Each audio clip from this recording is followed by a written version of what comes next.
কিন্তু আমরা তাদেরকে একটা জিনিস বলবো যে এই ধরনের বিতর্ক তৈরি করে অসাধু পন্থা অবলম্বন করে বিচার বন্ধ করা যাবে না।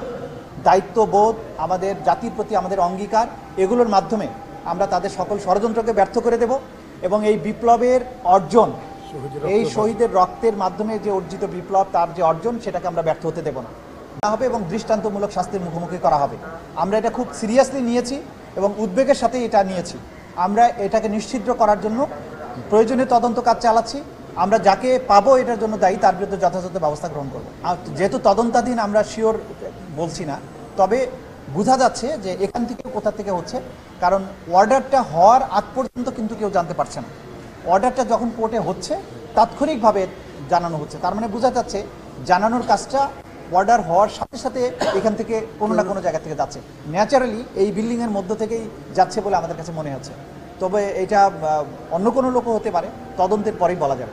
অবাক হবার কিছু নেই, হতেই পারে, এমন হতে পারে, কারণ আপনারা জানেন যে এই বিচারটা অসম্ভব স্পর্শকাতর বিচার এবং যারা এখানে আসামি হয়ে এসেছেন তারা প্রভাবশালী, তাদের হাতে অর্থবিত্ত আছে, তারা নানানভাবে এই বিচারকে ব্যর্থ করে দেওয়ার চেষ্টা করবেন, বিতর্কিত করার চেষ্টা করবেন, আমাদেরকে বিতর্কিত করার চেষ্টা করবেন, জাজদেরকে বিতর্কিত করার চেষ্টা করবেন, প্রসিকিউশনকে বিতর্কিত করার চেষ্টা করবেন এবং সেই চেষ্টা কিন্তু চলছে বলে আমাদের কাছে মনে হচ্ছে। কিন্তু আমরা তাদেরকে একটা জিনিস বলবো যে এই ধরনের বিতর্ক তৈরি করে অসাধু পন্থা অবলম্বন করে বিচার বন্ধ করা যাবে না। এই বিচারের ব্যাপারে আমরা কমিটেড এবং এটার জন্য আমরা সর্বোচ্চটা দেওয়ার চেষ্টা করব। সুতরাং আমরা সচেতন আছি, আমরা বুঝতে পারছি যে এটা নিয়ে নানামুখী ষড়যন্ত্র চলছে, কিন্তু ইনশাল্লাহ আমাদের এখানকার কমিটমেন্ট, আমাদের দায়িত্ববোধ, আমাদের জাতির প্রতি আমাদের অঙ্গীকার, এগুলোর মাধ্যমে আমরা তাদের সকল ষড়যন্ত্রকে ব্যর্থ করে দেব এবং এই বিপ্লবের অর্জন, এই শহীদের রক্তের মাধ্যমে যে অর্জিত বিপ্লব, তার যে অর্জন, সেটাকে আমরা ব্যর্থ হতে দেব না। বিচার পুরো দমে এটার কাজ চলছে। যতক্ষণ পর্যন্ত তদন্ত রিপোর্টটা দাখিল না হয়, প্রসিকিউশন অফিসের আসলে দৃশ্যমান কোনো কাজ কেউ দেখতে পায় না, কারণ আমরা আইনজীবী। তদন্ত সংস্থার কাছ থেকে রিপোর্টটা যখন আসে তখন আইনজীবীদের কোর্টরুমের কাজটা শুরু হয়। তো যতক্ষণ তদন্ত চলে তখন কিন্তু প্রসিকিউশন অফিসের দেখানোর মতো তেমন কোনো কাজ নাই। আমরা কোর্টে এসে কিছু ওয়ারেন্টের জন্য আবেদন করি, আপনাদের সামনে কথা বলি, কিন্তু যখনই আমি তদন্ত রিপোর্টটা হাতে পাবো তখনই কিন্তু আমার মূল কাজটা শুরু হবে। ফর্মাল চার্জ দাখিল হবে, চার্জ হিয়ারিং হবে, সাক্ষী আসবে, কোর্টরুমের যে নিয়মিত কার্যক্রমটা শুরু হবে।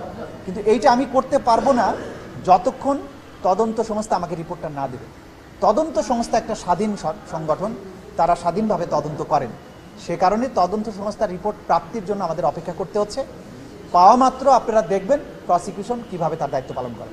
ইনশাল্লাহ সেটা ঈদের পর থেকে দৃশ্যমান হবে।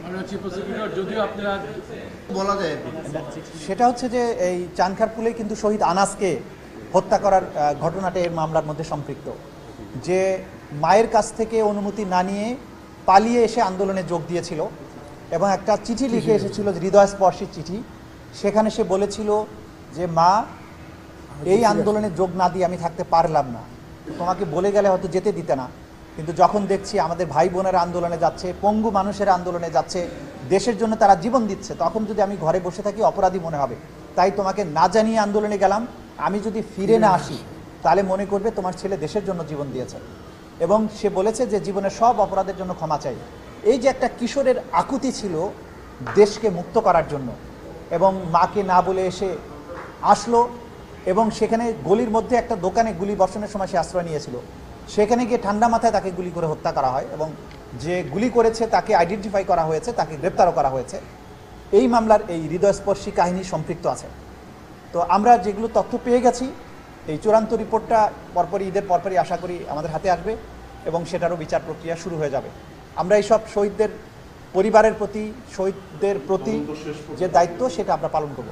শেখ হাসিনার মামলার ব্যাপারে যেহেতু কমান্ড রেসপন্সিবিলিটির মামলা, এটা হলো সবচেয়ে বেশি ডকুমেন্ট এখানে, সেটারও চূড়ান্ত পর্যায়ের কাজ চলছে। আশা করছি ঈদের পরে সেটাও চলে আসবে, কারণ শেখ হাসিনার কমান্ড রেসপন্সিবিলিটি প্রমাণ করার জন্যে সবগুলো মামলারই কিন্তু এক্সট্রাক্ট, সব ঘটনারই এক্সট্রাক্ট কিন্তু এখানে চলে আসবে।